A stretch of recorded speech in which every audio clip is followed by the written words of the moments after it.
Welcome everybody to the Masai Mara in Kenya. My name is Brent Smith. I have Zanda, aka Eggsy, on camera with me today, and we are in Kenya. Can you believe it? We've been working really hard to try bring you some pictures. You can see.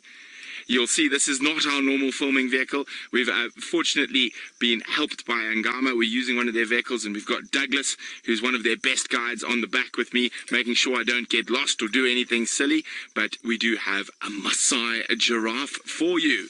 There we go, a lovely, beautiful female Maasai giraffe. I know a lot of you are lovers of giraffe, and you are going to love the Mara, because we probably see 200 to 300 giraffe a day while we're driving around, and the biggest group I've seen so far is 40. At this moment there are only 2, but while we're out this morning we managed to find some lions, and they belong to the Ngama pride, which I think is a pride of lions we're going to be spending a lot of time with.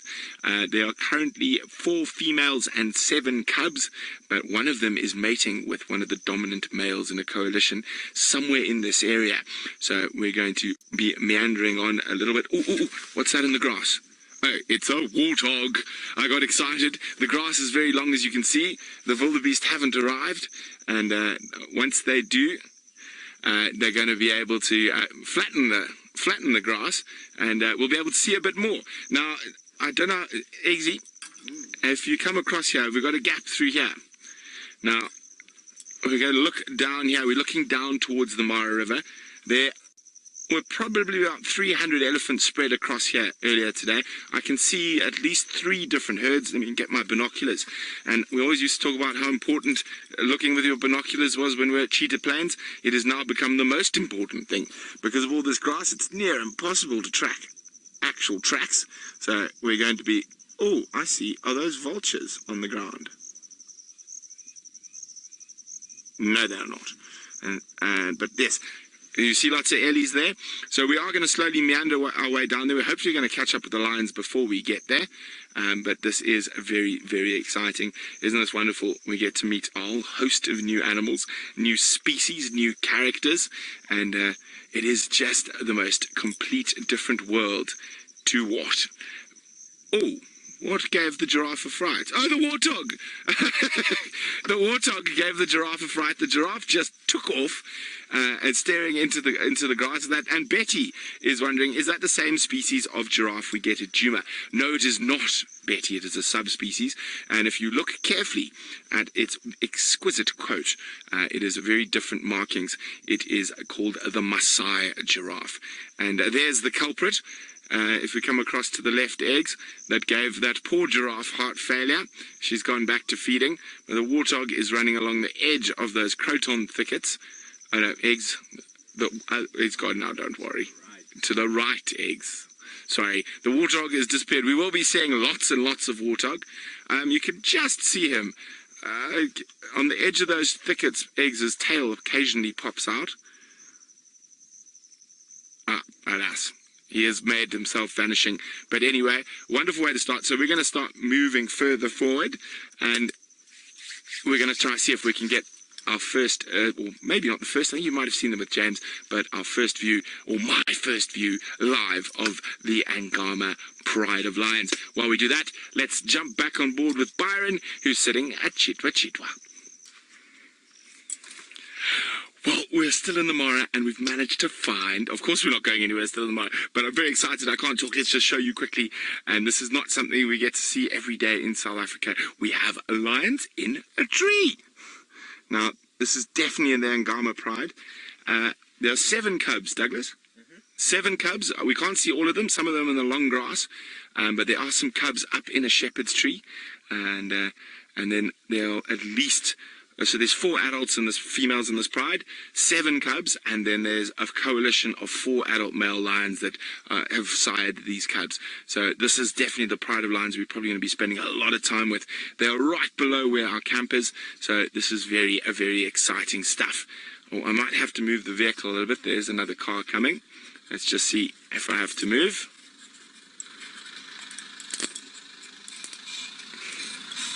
Okay, we're all good here.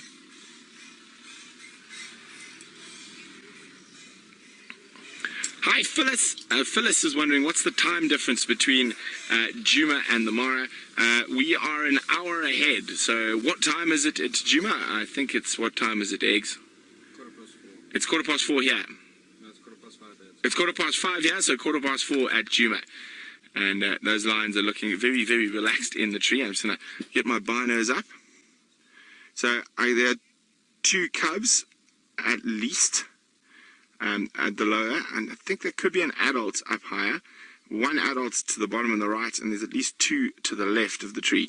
Now, this is where we only saw 1 adult female this morning. Now, that doesn't mean the others weren't there. As I said, this is an area where we are unable to off-road at the moment. We're just going to stick. It's been lots of rain, so it's very sticky and wet. So we're going to keep our distance. There is also a report of a mating pair of lions that was seen earlier around, not too far from here, but we definitely couldn't pass up at introducing you to the Ngama Pride cubs for the first time. It is absolutely spectacular, and there's very few ways to be able to describe this ecosystem. It is just mind-boggling. Well, Chai Connie is wondering, how old do I think they are? Ooh, look at them playing in the tree. Sorry, guys, getting sidetracked. Well, Chai Connie, I'm fortunate enough to have Douglas with me, so I can ask, how old are they, Douglas? Their age is between 10 and 13 months. So 10 and 13 months, so they're already quite big. Thanks very much, Douglas. So already quite big. As I said, they're quite far away. Whoopsie, I'm making a mess out, as always. But yeah, you can see what, that female up on the left, Eggs. Yeah. Look at it. Look how she's lying in that tree. Now, the main reason the lions of the Mara quite often will be found in trees, and particularly at certain times of the year, is due to all the biting flies. And if they get a little bit of elevation, get a bit of breeze, and that helps a lot to alleviate all the bites. And what did you say? Shepherd's trees are their most favourite. Yeah, they love the shepherd tree. There we go. So shepherd's tree is their most favourite tree to climb regularly. So isn't this splendid? Oh, down one goes. One of the little cubs is down. It's going to go greet.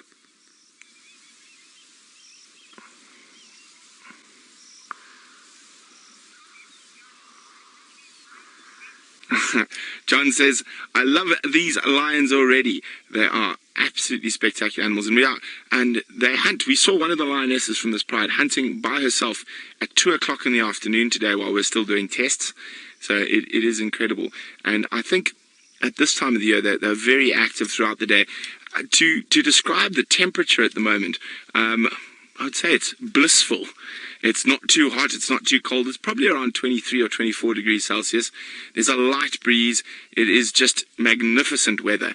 And being on the equator and being as high as we are, you do experience sort of very temperate weather throughout the year. You don't have those massively big changes during winter and summer like you do in southern Africa.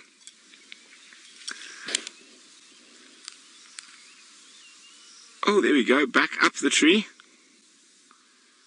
Oh, there's a tail. There's a tail. Are you going to attack the tail? And see, if I was a lion cub, I wouldn't be able to resist an adult's tail dangling in front of my schnoz.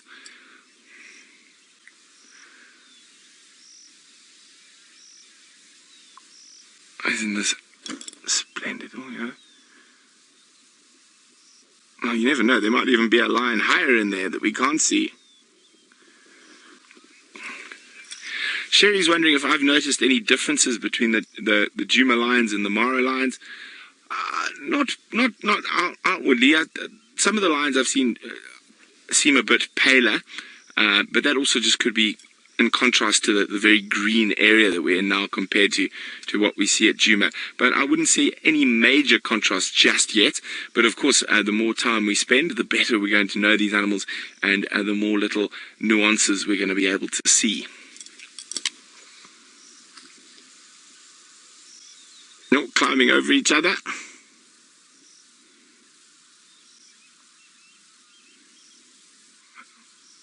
Oh, isn't this just magic? Oh, and I've even forgotten all my housekeeping. Final Control is going to be upset with me. Remember, hashtag Safari Live if you want to ask us any questions. I would love to hear from you.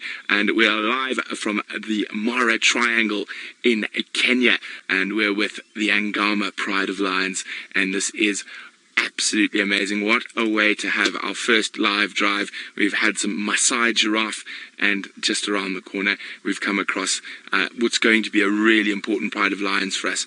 Now I'm going to get Eggsy to show you quickly where our camp is. Can we get it from here, Eggs? So straight up that gully there. So there we go. So in that little gully up there, that's where the new Final Control and everything's going to be. So that's where we've driven down from, and just get the lodge. So there's Masai Mara, and so this is that whole area between that the escarpment and where we are now is this lion's home range, and they do spread a little bit further to the north and south, but they seem to be, well, since we've been here in this area all the time. Now we're gonna probably sit here for a little bit longer. While we do that, let's go back to the highly entertaining Commander Bond in his bush office. Blinking. Okay, we're live. Sorry guys, we've got a lovely buffalo bull right on the edge of the Mara River. We were hoping we might have some leopard luck as we moved through the trees, and we're looking back towards the escarpment now. And of course the buffalo, beyond that buffalo bull, there's a massive herd of buffalo that we're slowly making our way towards. There's a couple of hundred actually split into two. So I would say maybe close on 200 to 300 buffalo coming up ahead.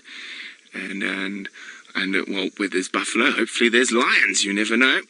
And oh, we can hear some frogs. And it's literally almost everywhere you look, you find more and more to look at. Have you spotted the warthog yet, Eggsy? There we go. And there's a lot of warthogs here. We just drove through an area that I was being told is called the graveyard. So I immediately assumed it's because the lions killed lots of things, but I think it's more of a vehicle graveyard because of all the warthog holes there that the cars get stuck in. And we've got something really special for you now. And it is, oh, I don't know how to describe it. I'm just going to have to get Eggsy to show you. It is a spectacular view of an elephant. Oh no, is it behind the pole? Oh, you got it. Sorry guys. And there we go, an elephant with the Ololo escarpment behind. Now James is wondering how large our traversing area is at the moment. Well, we're in the Mara Triangle, which is about 110,000 hectares. Yeah, 110,000 hectares. So that is 220 plus some change thousand acres, and hopefully it'll be getting bigger as well. So and quite shortly. So yes, we've got a massive traverse. Now it's a joy and a curse at the same time because we want to go everywhere, but some of the most productive parts are obviously always just below home. So we're going to keep driving now for a little bit and head towards that big herd of buffalo.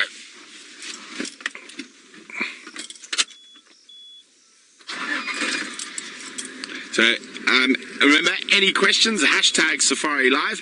So the Mara River is to my right here, and it's a protected zone, so you can't actually drive into it around those trees and stuff like that. So we've got to peruse the edges for leopards. Deborah agreed. The scenery is absolutely stunning. It's in fact, it's mind-blowing. Now we're going to keep along the main road, and down to the right here is I think Governor's Camp. Is that correct? Yep, there we go, Governor's. That's where the balloon safaris depart from, is just down here. And we're going to be making our way towards that big herd of buffalo, and then slowly making our way back home up to the top of the escarpment. And it is just truly spectacular. I'm actually at a loss for words. And how about this? One word tweet, guys. How does being in the Masai Mara make you feel? One word tweet, hashtag Safari Live. I can't wait to hear from you. Because it makes me feel euphoric. Euphoric is my one word tweet. What's yours, Eggsbert? Mine That's 2 words, Eggsy. Not if you say it my way. Okay, Eggsy says mind blown, and it is only 1 word if you say it Eggsy's way. Of course, Eggsy is an interesting cat, so we'll just leave him at that. So there we go, our 1-word tweet.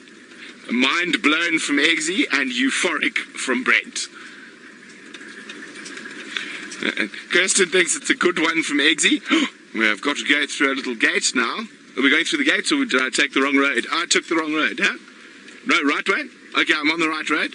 Just double checking. So, of course, the amazing thing about all of these reserves is there's no fences. Oh no, there we go. It's open. It's Arathusa. There we go. Okay, so while I make my way back towards that big herd of buffalo, let's go see how Biron is doing back in the Sabi Sands. Well, we're with one of the animals I know a lot of you are extremely excited to get to know in the Mara. And I know from all our presenters, the person who is most excited about these particular critters is Jamie. And it is a very lazy one at the moment. Looks to be a sub-adult, quite young, but all on its own out in the open plain having a snooze. So we're on our way towards that big herd of buffalo. And Eggsy said, "There's a hyena!" And there indeed it is, and the hyena paying very, very little notice of us whatsoever. Hey, little one.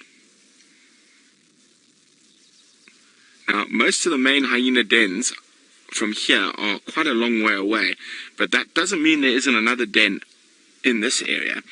Now, the clans in this part of the world are absolutely massive, and they do give the lions a harder time.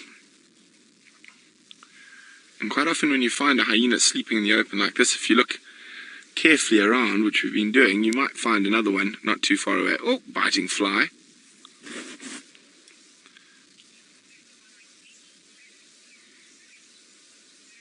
Well, Lynn's 1-word tweet about being in the Masai Mara is spoiled. Now, well, we're being spoiled because the hyena's lifted its head. Hey, little one, those flies biting you.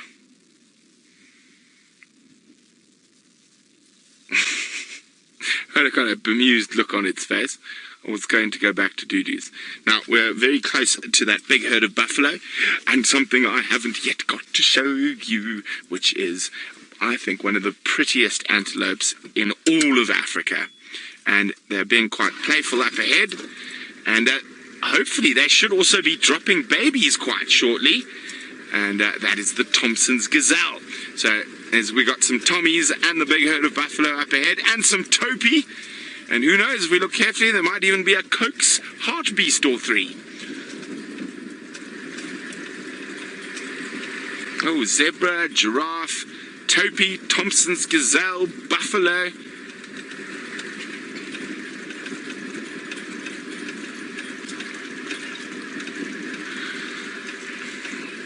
Driving up to leopards would like to know, why do vehicles in the Mara have roofs, whereas they don't in the Sabi Sands? Well, there's a couple of reasons. One is it rains a lot more here, so you tend to get wet. And also because we're very high, we're about 1,600 meters above sea level. It's very temperate, so quite often you can go out on a full day safari. Eggs, where do you want me? Forward, back? This is perfect. Oh, you got the little guys playing there. So there we go. Thompson's gazelle. There's some youngsters having a bit of a frolic. I think they are gorgeous.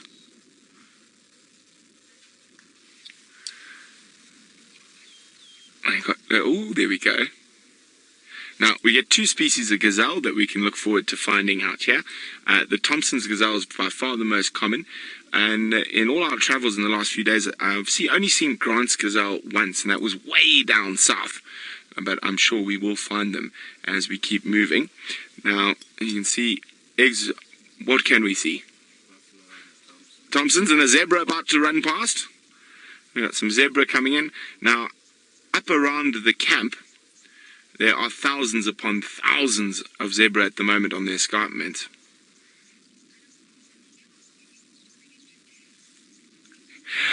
Vicky. Vicky wants to know, are there more animals in Kenya, or are we just having a good day?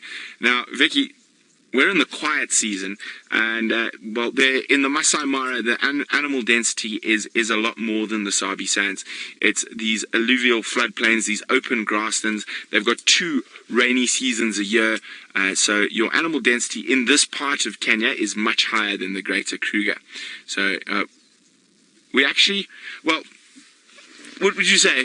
Good day, quiet day, or average day? I would say average day. So we're asking the expert who works here every day. So this is an average day. So I think we're definitely going to be spoiled. Let's get a little bit closer and have a look at the buff. Oh, and the topi. We haven't even looked at the topi. Oh, sorry, Kirsten, I didn't quite hear you there.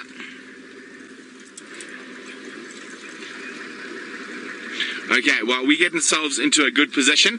We're going to go see how James is doing with the setting sun in South Africa. Okay, there's the cutest little thing happening at the moment. So buffalo are one of the only species where the animals are able to, the babies are able to suckle while mom is moving. And this little guy we're looking at now has been doing that. But he has got the biggest milk moustache you have ever seen. Let's just try and get into position. It was really, really cute. Let's see if we can see Mr. Milk Moustache. There he is. Hey, you. Look here, don't hide behind Mom. Oh, is the pole in the way? Sorry, Eggs. Let's go forward. There he is. Can you see him? Look at that. Look at that Milk Moustache. Isn't he just the sweetest? So, with the multiple rainy seasons and that here, the buffalo literally have babies throughout the year. As you can see, there's lush green grass and all the buffalo looking very happy and well fed at the moment. As are all the animals we've seen so far.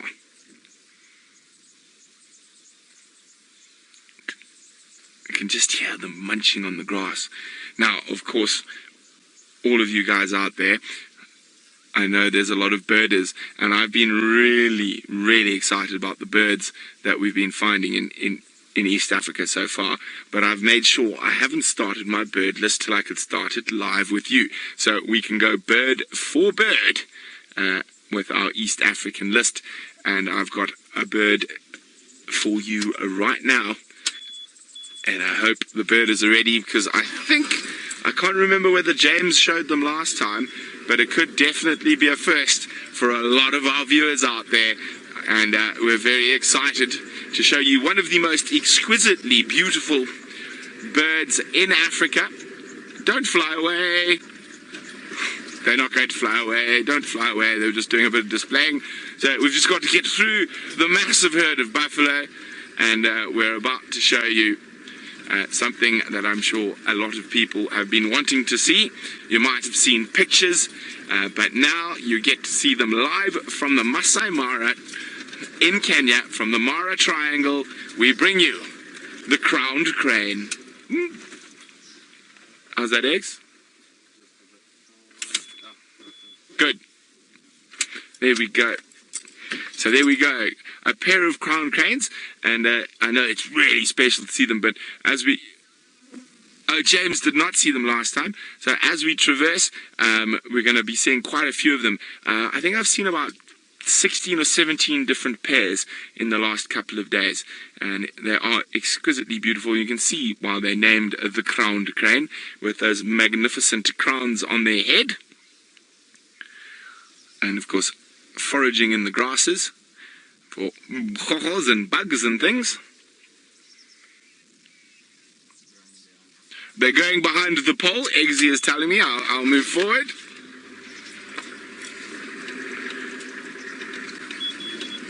Okay. I'm going to get them directly opposite you, Eggs. How's that? Bit more? Yep. Perfect. There we go. Isn't that beautiful? And you can see there's still a lot of clouds around and rain clouds around at the moment. We haven't had much rain today, but I think it might rain tonight. Oh! We're about to cause a traffic jam. I'll just wait for the car to get a bit closer. Okay, guys, I'm just have to move forward so the vehicle can get past us.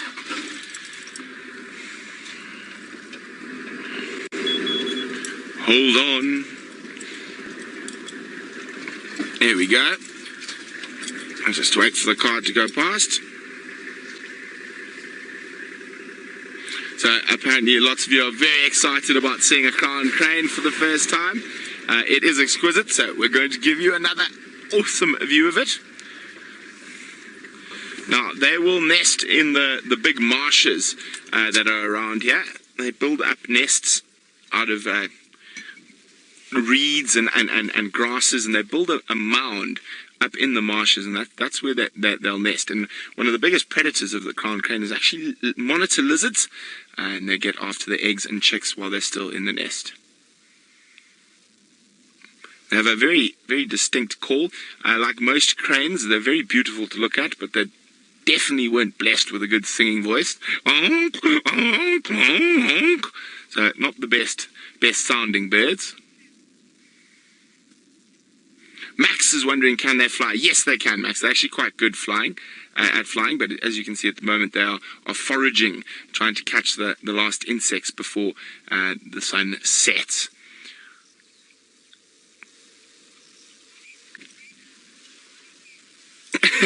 Lorena says she wishes her hair looked that good. Well, fortunately for them, they're born with it, Lorena. They don't even have to work at it. Now, can you see the topi from here? No. Let's go back a bit. So the cranes are being a bit naughty and walking into the poles again. So we are going to start having to head back up the escarpment shortly. But I'll show you some topi quickly. Can you get them their eggs? So you must remember, a lot of these animals that we're seeing at the moment are residents. So they do not migrate with the Great Migration. The Great Migration is on its way. The last I heard, it was 47 kilometers to the south of in Tanzania, south of the Kenyan border. So we are keeping a close lookout for when they're coming to visit us. So topi, buffalo, certain herds of Thompson's gazelles, certain zebras. Not all the animals join the Great Migration. Some of them will stay put, but of course I'm just blown away. And can you wait for when there's 1.2 million wildebeest dotted across these plains? But we're going to keep moving and make our way up towards the escarpment. Hopefully we're going to be able to find some more fantastic creatures for you. While we do that, let's go to Taylor, who's in the west on Arathusa. So, welcome back. It has got a bit too dark for us. We don't have spotlights and that stuff yet, but we couldn't wait to bring you the wine. You can look behind me at this incredible expanse of African wilderness that stretches as far as the eye can see, and that is now our playground. What an amazing first drive it was here in the Masai Mara, and again, a big thank you to Ngama for helping us out and letting us get out here. As I said, my one-word tweet is euphoric. I cannot wait to do this all again tomorrow. Hopefully we'll be seeing you bright and early on the Sunrise Safari for another adventure in 2 different countries on my favorite continent, Africa. So from Eggsy, myself, and everyone here in Kenya, adieu, and we'll see you in the morning.